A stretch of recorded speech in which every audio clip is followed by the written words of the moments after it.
fundraising relies so heavily on influencing people's emotions because people give from their hearts.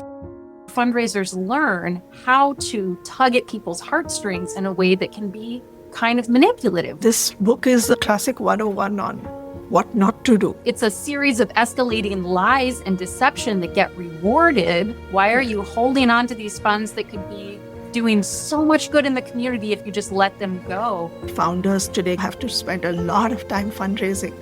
For a lot of nonprofit leaders, their oxygen is their community, right? The appeal really lays bare just how fragile community campaigns can be. Welcome to the Changemakers Book Club. I'm Gunjali.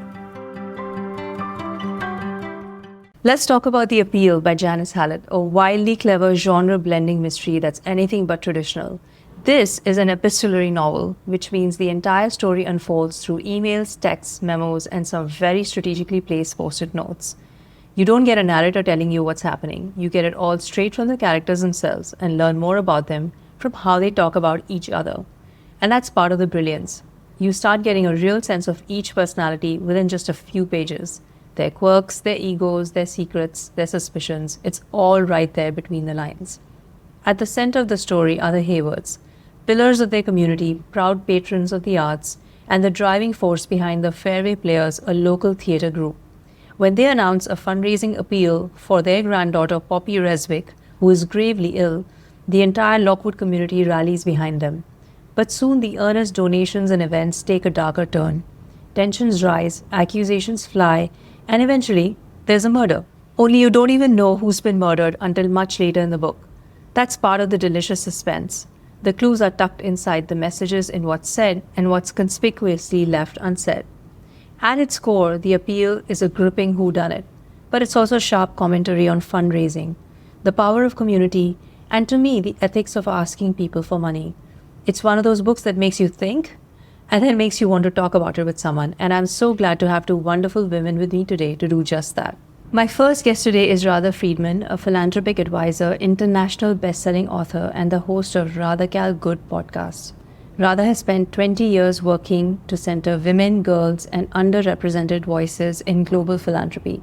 She's advised giants like the Gates Foundation and the Clinton Global Initiative, co-founded award-winning initiatives like the Landesa Center for Women's Land Rights, and worked with Nobel laureates and justice icons. Her book, Fundraising Without Burnout, is a powerful guide for anyone trying to create change without losing their sanity. And her work is all about reimagining philanthropy to build a world where everyone can thrive. Also joining us is Anuradha Prasad, or Annu, the founder and CEO of India Leaders for the Social Sector.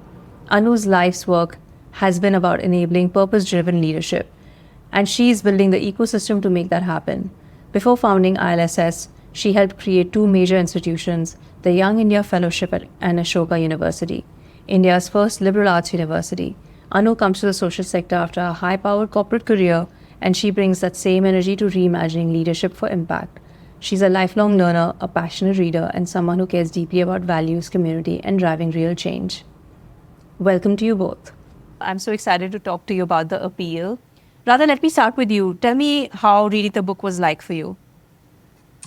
This book was not what I expected, but I love that it's written from the perspective of these two law students who are going through the evidence to discover what is the truth behind this crime, because it allows you to enter as a stranger the same way that they are entering as strangers into a story and piece all of the clues together and think about the context.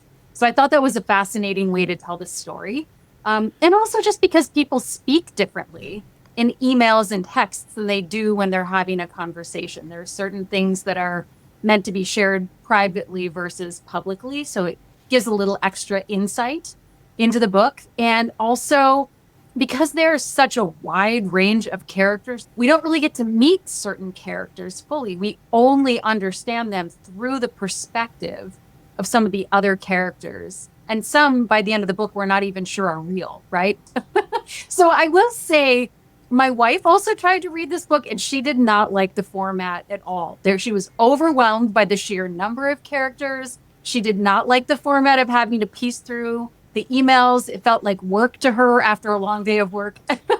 So maybe it's not for everyone, but I personally really like the literary devices of sharing different events, but from different characters' perspectives.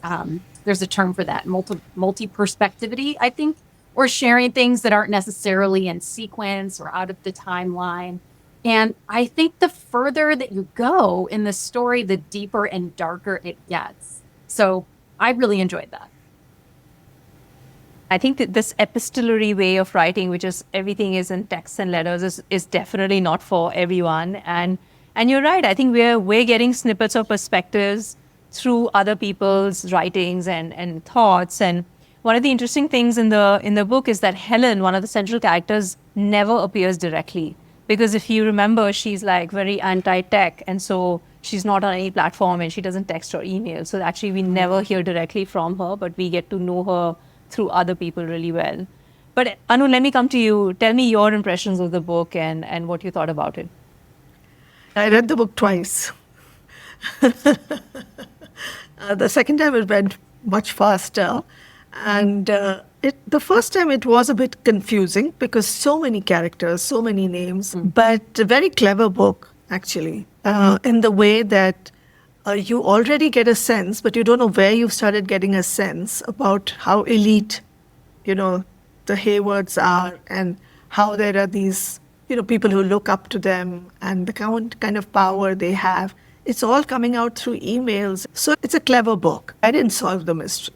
I never saw that one coming. But I thought it was interesting how the fundraising campaign happened, how they were raising the money, the thinking behind it, very close to our hearts, given that we're all fundraisers in some capacity. So, I thought it was a very interesting, clever book.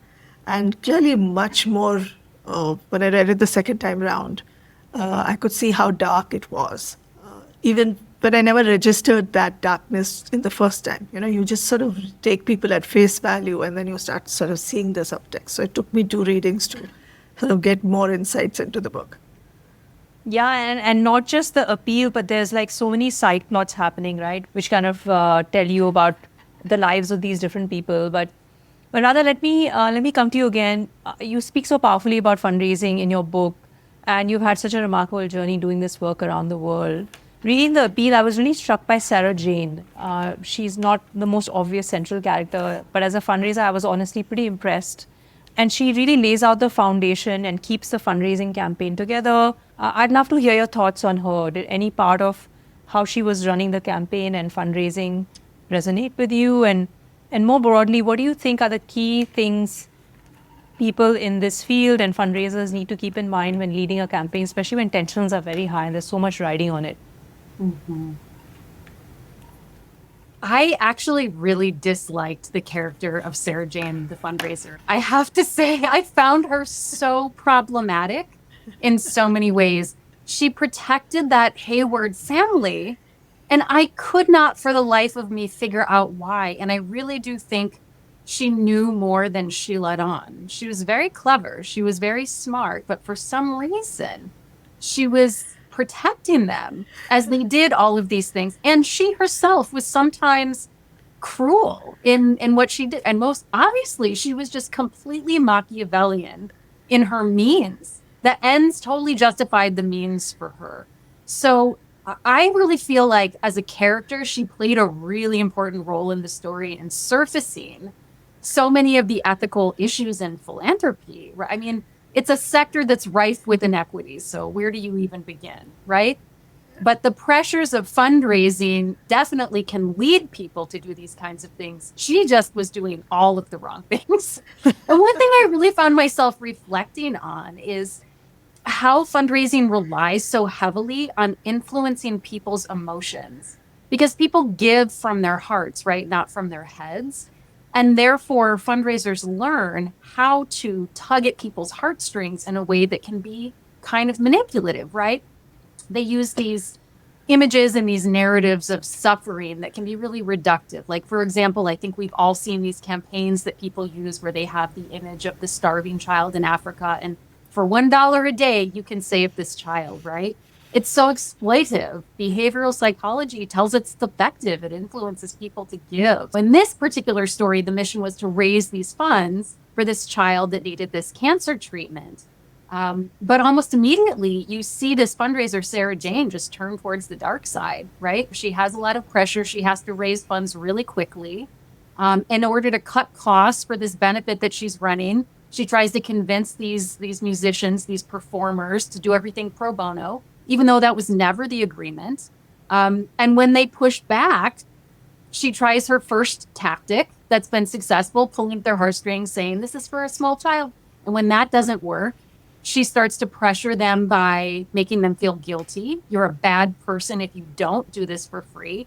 And when that doesn't work, she just invents a complete lie and fabrication that this child is going to go blind and it's their one chance to see this musician, and things really just kind of spiral out of control from there. And further in this story, what's really sad is that she confesses that she made up this blatant lie to the Haywards, and instead of trying to correct this or repair the harm, they're amused and delighted by this and say, oh, this is really going to work in our favor.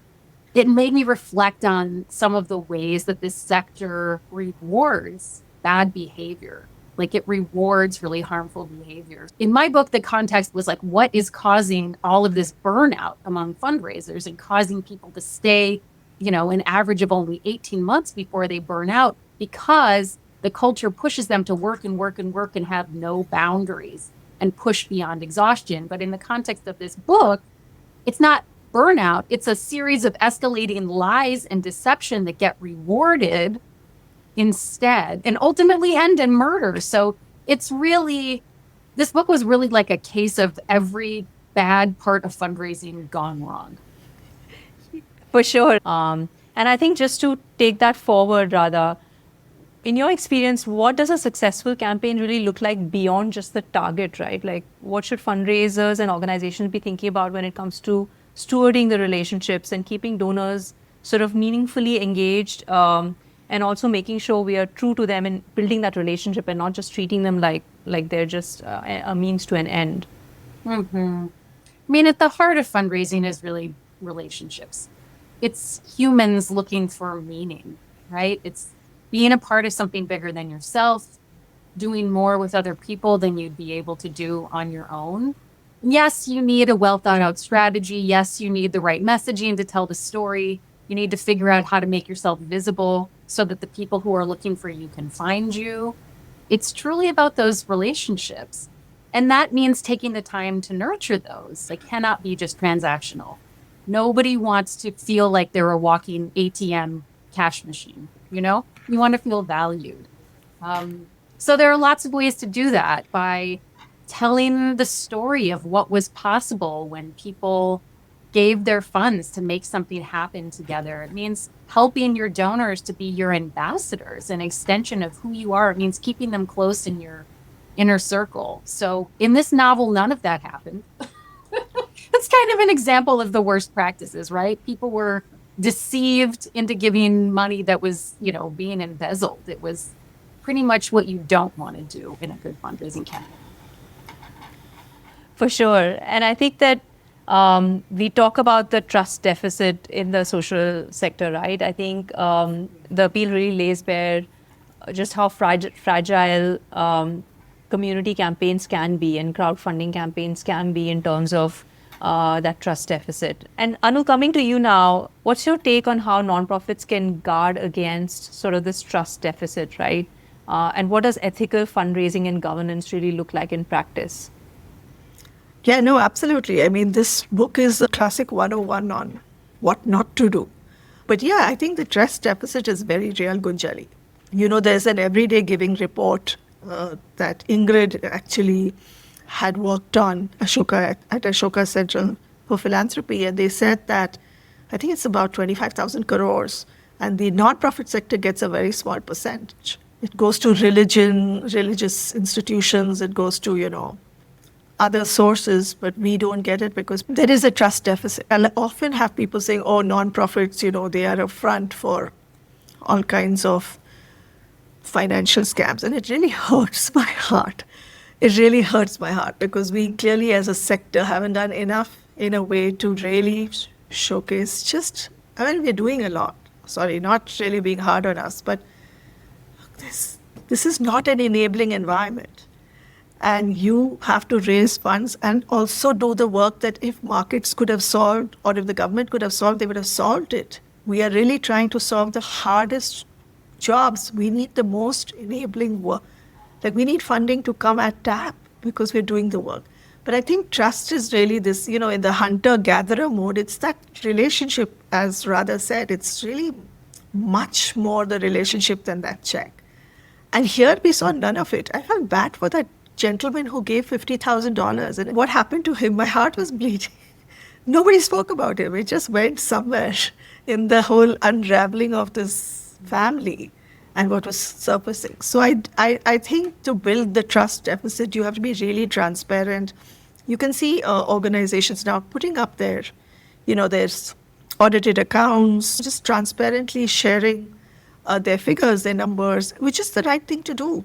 Why would you not? I don't understand why would that even be a challenge. You're not doing this for yourself. You're doing it for a cause that is tough to solve. And we are raising our hands to solve it. And so we need to be celebrated. That's one thing. But we also need to do our bit to communicate clearly, to be able to share our sort of transparently our financials. At least in India, I can't speak globally, but in India, there's a ways to go in changing perceptions of the work that folks do. The kind of respect we deserve is not fully there, and it needs to be there. And it will be there when we are more and more transparent about what it really takes to be able to do the kind of work we are doing. And to say that, look, if this could have been solved, it would have been solved. Markets are not trying to solve it. They're not incentivized enough. So the Samaj Bazaar Sarkar, the Samaj is sort of coming up because they need to do this for society. And I think so much of this, Anu, is led in organizations really comes down to the leadership, right? And what really the leadership believes in. Do they believe in this transparency and the value of this governance piece as well, right? You work so closely with so many extraordinary leaders in this sector and people who bring that same clarity and that sense of purpose. What have you observed about what sustains them, and how do we nurture that kind of conviction while still staying grounded with the accountability? I think I always joke, I just did a session in our own fundraising program. And the cohort is about 40 leaders. They're all fundraisers in the cohort. And I said, along with our work, we need a therapist. Because this is a marathon.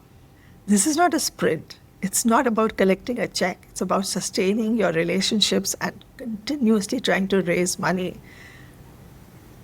just for as long as you live, I would say. At least for me, I don't see an end game for me. Like, now I've raised money and I'm done. No. I have to keep doing it if I have to do the work I'm doing. So I think for us, the community is a big thing. Just like my oxygen is my community, for a lot of nonprofit leaders, their oxygen is their community, right? Where they go and they work. That's their ground, their field. But I think even the cohort communities, where there's shared exchange, Gujali, you're a part of a community, that gives you oxygen that founders today carry, where they do have to do the work, but they also have to spend a lot of time fundraising. I mean, today my work as the founder of INSS is almost 70% fundraising. Yeah. There's no other way, which means that I have to build a team, but why must it be so hard? So I think just building a support system, putting a platform, because sometimes you're so busy doing the work, you're not able to amplify, what you're doing. Can we create platforms where we can showcase some of these leaders? We already do that. Why can't they be celebrated enough? Why is mainstream media not covering them? A lot of fundraisers in India are the founders because we've not yet built the community of the profession. So a lot of founders willy-nilly end up being the main fundraisers. We need to change that as well. We need to build a cadre of wonderful professional fundraisers, but till then, it is a very founder-led role. I think you're absolutely right. And I sometimes call what you're referring to philanthrotherapy. It's because it Correct. also is required when you're talking with the donors too. Like, why Yeah. are you not giving more? Why are Yeah. you not giving differently?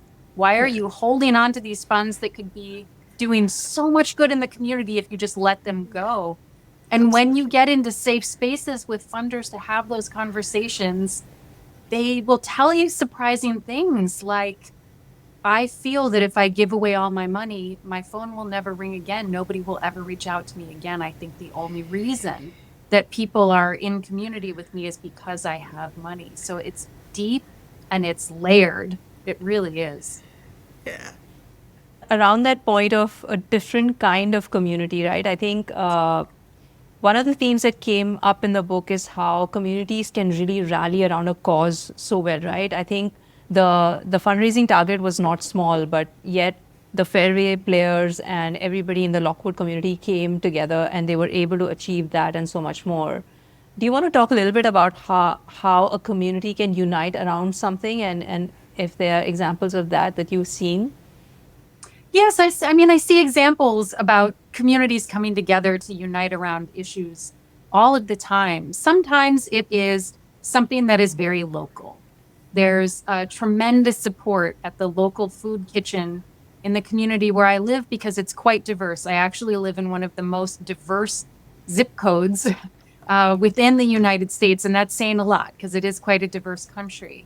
But what this food pantry does is to deliver culturally relevant food to people in the community so that when you're in need and you come there, you're not handed something that you don't recognize. There are people in the community that know what culturally appropriate foods are and they treat you with dignity and support. And so everybody in the community comes together around that because everybody has some sort of a touch point.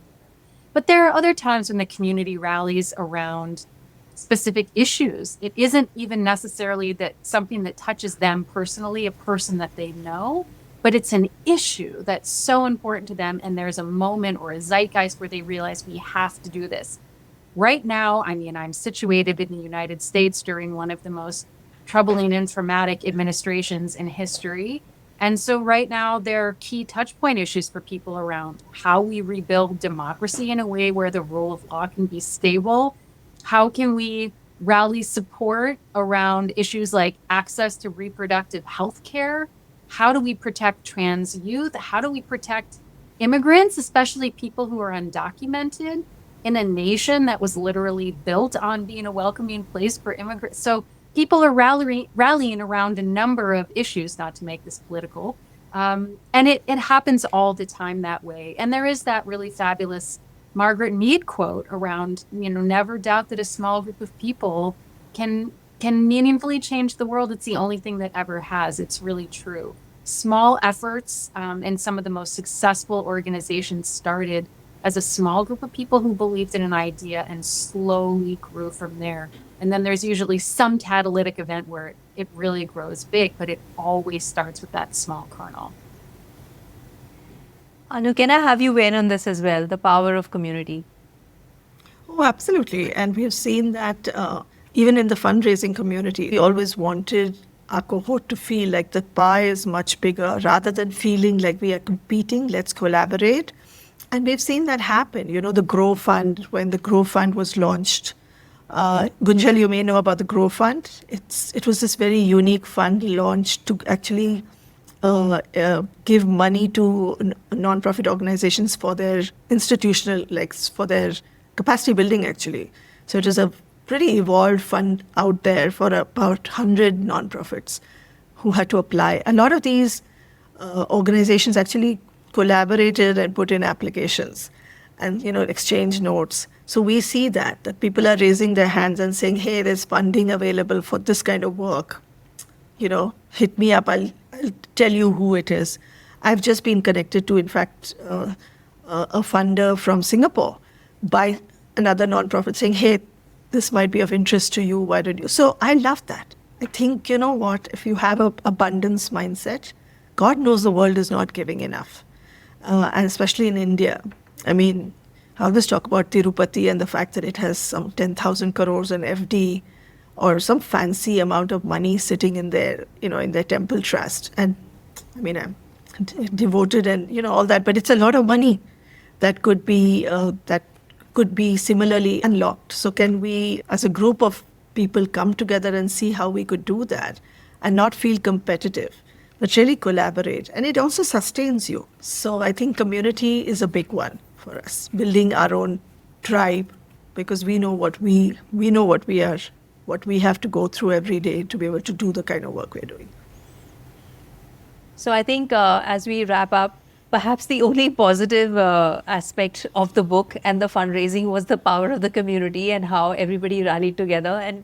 And maybe we won't look at the other really interesting things that the fundraising did and wasn't ethical. But I think I really enjoyed this book because it had this aspect of fundraising and also just to get to the end to figure out who it was. And Anu, like yourself, I couldn't figure that out. So as we wrap up, can I have both of you tell me what you liked about the book? Do you recommend it? Was the style interesting enough for you? And then we can wrap this up. I found the book very interesting. I related a lot to the character that was murdered.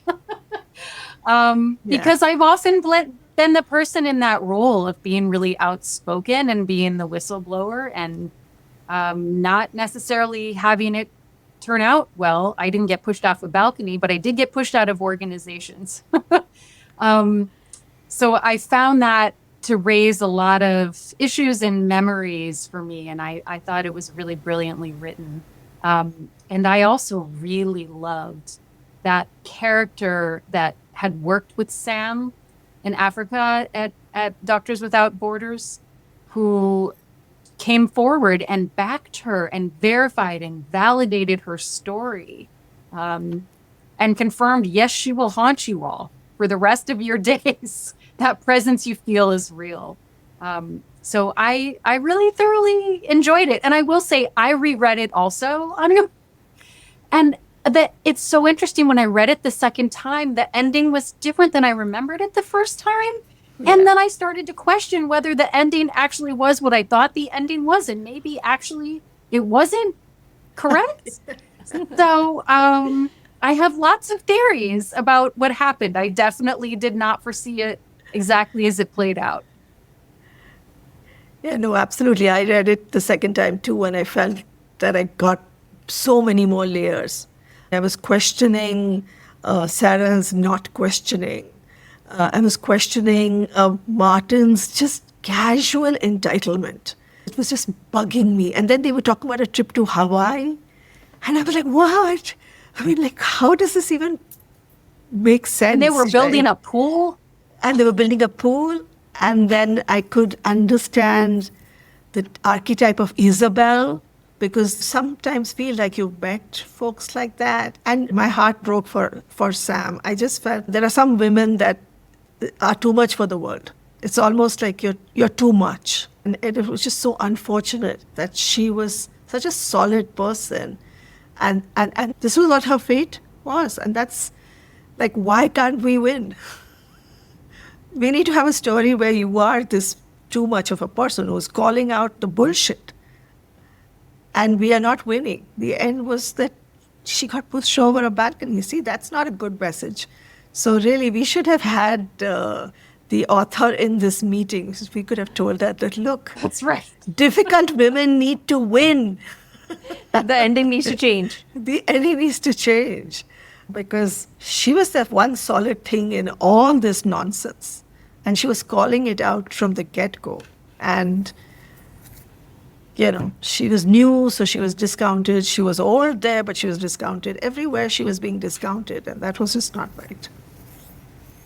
I think it's surely a really amazing debut. I think it's Janice's first novel. So I think I'm really impressed with what the author achieved. It was a classic whodunit for me, which is my favorite genre. And I think that it did more than keep you hooked till the end to see what was happening. But I'm so glad I had both of you to discuss the book with me and to talk about the amazing work that both of you do. Thank you for being here. Thank you so much for tuning in to the Changemakers Book Club for The Appeal. A big thank you to Annu and Radha for joining me today. If you enjoyed The Appeal, I've got a couple of recommendations for you. First is Address Unknown by Catherine Cressman Taylor, an epistolary novel that tells the haunting story of a friendship torn apart by the rise of Nazi Germany, all told through letters. It's an incredibly powerful example of how much can be conveyed through written words. And for fans of a classic whodunit, I'd recommend Drive Your Plow Over the Bones of the Dead by Olga Tokarzuk. It's a thrilling, darkly comedic mystery wrapped in a thought-provoking social commentary, a truly unique take on the genre. If you have thoughts on this episode, a book you'd like us to cover, or someone you'd love to hear from, don't hesitate to reach out to us. This is Gunjali, and thank you for listening.